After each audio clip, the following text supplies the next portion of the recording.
কাতার আমাদেরকে জানিয়েছে তারা বাংলাদেশের থেকে 725 জন সোলজার নেবে। তো আজকের এই মিটিংটা আমরা মনে করছি যে কাতার আর বাংলাদেশের মধ্যে যে দ্বিপাক্ষিক যে ইস্যুগুলো আছে যেগুলো নিয়ে আমরা বলছি সেটা নিয়ে আমরা অনেক আরো এটা উত্তরোত্তর আরো সামনের দিকে আরো আমাদের বৃদ্ধি পাবে এবং এটা আমি মনে করবো যে আমাদের সুদৃঢ় হবে আমাদের এই মিটিংটা খুব ইম্পর্টেন্ট ছিল। আরেকটা সুখবর আপনাদেরকে দেই, সেটা হচ্ছে যে আপনারা জানেন বাংলাদেশের সোলজাররা কুয়েতে কিন্তু অনেক বছর ধরে তারা এসে ডিউটি করছেন সেই গালফ ওয়ারের সময় থেকে। কাতার আমাদেরকে জানিয়েছে তারা বাংলাদেশের থেকে 725 জন সোলজার নেবে। এটা পার্মানেন্টলি প্রতি 3 বছর পর পর একটা ব্যাচ আসবে, 3 বছর তারপরে আবার এবং আমরা চাচ্ছি যে এই নাম্বারটা যাতে আরো বেড়ে 1600 বা আরো বেশি করা যায় এবং এটা আমাদেরকে জানিয়েছে আমাদের যে মিলিটারি সেক্রেটারি উনি বললেন। মিলিটারি সেক্রেটারি SSF এর যিনি প্রধান এখানে এনারা দুইজন আমাকে সকালে জানলেন।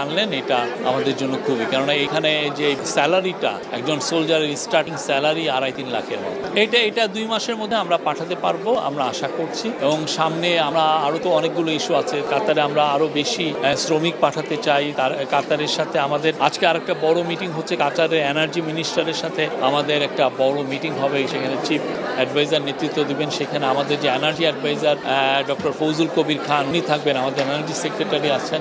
কাতার হচ্ছে পৃথিবীতে এলএনজির জন্য নাম্বার 1 কান্ট্রি। তো কাতারের থেকে আমরা যাতে এলএনজিতে কাতারের সাথে আমাদের অলরেডি একটা এগ্রিমেন্ট আছে, এটা লং টার্ম এগ্রিমেন্ট, কিন্তু আমরা চাচ্ছি আরো অনেক বেশি এলএনজি আনতে। কেন আমরা আনতে চাচ্ছি? বিকজ প্রচুর বিদেশি ইনভেস্টর আমাদেরকে জানাচ্ছে যে তারা বাংলাদেশে ইনভেস্ট করতে চায়। এবং আপনি এনার্জি মিনিস্টার অ্যাডভাইজার আমাকে নিজে বলেছেন যে 600 দেশি কোম্পানি 600 যারা বাংলাদেশে অলরেডি আছে, দেশি এবং মাল্টিনেশনাল, তারাই অলরেডি নতুন গ্যাস পাওয়ার লাইন ধরেছে। তো আমাদেরকে তো এদেরকে গ্যাসটাকে সরবরাহ করতে পারবে। আর আমাদের নিজস্ব যেটা গ্যাস সেটা তো ডিপ্লিটিং, এটা কমে যাচ্ছে, যেটা আমরা ইয়ের থেকে পেতাম আমাদের অনশোর বা অফশোরের এক্সপ্লোরেশন করে। তো আমরা চাচ্ছি যে কাতারের সাথে আমাদের সম্পর্কটা আরো সুদৃঢ় হলে আমরা যদি এলএনজি আরো বেটার প্রাইসে পাই, হোয়াই নট। আমরা এই বিষয়ে কাতারের সাথে আমাদের খুব ভালো হবে। কাতারের কাছে আপনি জানেন পতিত স্বৈরাচার প্রচুর টাকা রেখে গেছে, কয়েকশো মিলিয়ন ডলার কাতারের দেনা তারা দেননি। এবং এতে যেটা হচ্ছে যে কাতারের সাথে এক ধরনের